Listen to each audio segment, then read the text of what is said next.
This is a Caterpillar 320DL excavator. It was made by Norscot and it's in 1/50th scale.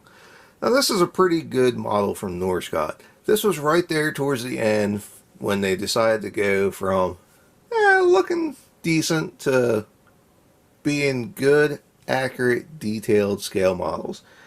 And it's, like I said, it's kind of the end of Norscot's time with Cat, and it's a shame that they didn't get to this level sooner with their production of these Cat models. So the D series looks great. If you've ever seen the 320C from Norscot, you'll know exactly what I'm talking about. And it's wild to see the difference in one generation, because the 320C was generally regarded as one of the worst scale models ever made, because the thing's just goofy. It looks terrible. And if you sit it next to any of these other, newer Cat excavators, it just looks terrible. I mean, it looks surprisingly bad. So anyway, Norscot really did a good job with these excavators. Just looking at them right off the bat, you can see they're pretty darn nice. With the hydraulic hoses, the paint and the casting, the metal tracks, all that looks very good. The casting of the body is very well done. The hood doesn't open up, but it does look pretty good. The hydraulic hoses and everything look great. If you look down in there, you can see the swing motor and all the lines running where they start to go back in towards the motor and hydraulic pump. The steps here look pretty good to get to the fuel tank. The handrails and the mirrors, all that look very good. The tracks are really nice. This is where you see there's the idler spring loaded.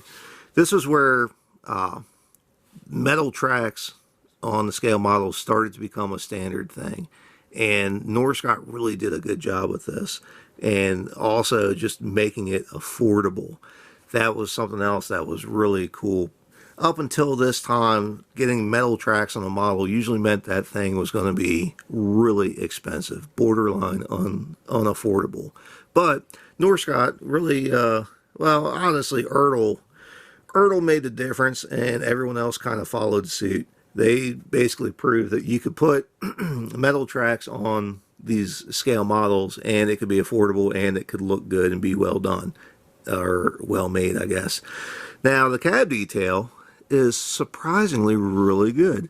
It kind of looks like you could open up the roof hatch here, but you can't. And the other thing too, you can see the split windshield, which is really pretty awesome. That's a very minor thing, but it looks good. The interior looks very good, and one of my favorite little details here is the keeper for the door. So on the door here, you have a little, it almost looks like a U-bolt, like a little nubby. So when you open up the door, it catches right here and it holds the door in place so it doesn't swing around, or it doesn't flop back and forth while you're running the machine. So it's a really cool minor detail to have that there. Now the range of motion is pretty good. It is borderline exactly what it should be, which is really pretty nice. Now the 320D. This was as far as Caterpillar could take the original 320 excavator. There's the original 320, there's a B, a C, and a D. Once you got to the Ds, Caterpillar started putting in the A-cert engines, which means that they started having to deal with the emissions controls. And I don't remember what tier it was. It was tier 2 or tier 3, whatever it was. I don't remember. But this was as far as Caterpillar could take the 320. Once they got to the 320E, they basically had to build a brand new machine because of the emissions. There was no way to fit all the emissions equipment in the space that they had here on the back of the machine. And once you had to redesign that, you might as well build a brand new excavator, and that's what they did. There's not a lot of difference between the generations of these 320s. There's some some cab refinements, some new electronics here and there. The motors had a little bit more horsepower and a little bit bigger and a little more weight. The hydraulics got a little bit better, but really there's not a lot of difference between the 320B and the 320D. I mean, if you're just straight hogging dirt every day, there's not a lot of difference. Now, once you go from the 320D to the 320E, there is a big difference. They're really two different machines. And that's really the difference between all of these. Now, once you go to the, let's see, there's a 320F, and then they go back around to the 320 again, where it's just a base model 320. It's really kind of confusing, to be honest.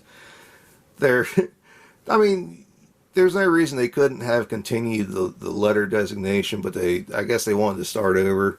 I don't know why. If I was a parts guy, I'd be furious, because eventually you're going to have two sets of 320Bs, 320Cs, 320Ds. It's going to happen. And that's, I don't know. That seems kind of needless to me. Anyway, that's about all I got for this. If you have any questions or comments, feel free to ask. If there's anything you'd like to see, please let me know. I might just have it. If you'd like to see more of what I have, please subscribe to Maryland Construction Diecast. And thanks for watching.